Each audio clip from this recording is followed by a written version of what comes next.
Bonjour, Guy Bedos, Agnès B, Jude Law sont bien intervenus, mais ce soir à 20h, les habitants de la zone sud de ce que Libération appelle la jungle sans fin de Calais devront avoir évacué les lieux. Cette jungle où s'entassent 4000 migrants, dont beaucoup d'enfants dans des conditions infernales, où on joue Shakespeare, mais où des milices passent aussi à tabac les migrants.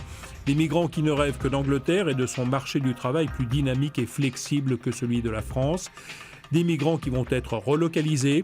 Le Figaro dresse la carte de France des 102 centres qui pourraient les accueillir. L'Auvergne, Rhône-Alpes et le centre seront les plus concernés.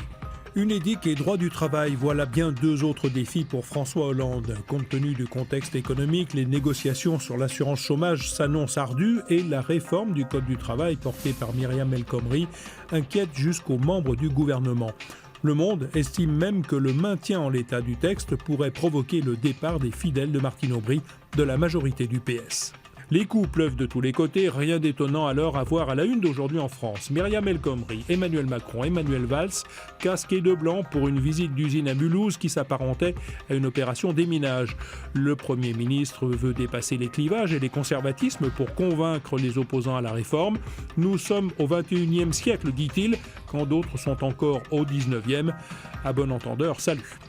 En tout cas, le Figaro constate que de la déchéance de nationalité à la réforme du Code du travail, François Hollande se heurte à une incompréhension grandissante à gauche où l'on dresse plus un collier d'épines que de fleurs polynésiennes. Certains parlent du Titanic, de dévissage en chaîne, pendant que d'autres parlent de courage. Le chef de l'État est repassé sous la barre des 20% de satisfaits. 20 minutes a choisi de nous mettre en garde contre les charlatans de poids de l'hypnose. De plus en plus utilisée pour arrêter de fumer ou comme alternative à l'anesthésie, la pratique très médiatisée de l'hypnose voit fleurir malheureusement son lot d'escrocs. Dernière arnaque en date, l'anneau gastrique virtuel pour perdre du poids. Il peut s'avérer dangereux physiquement et mentalement.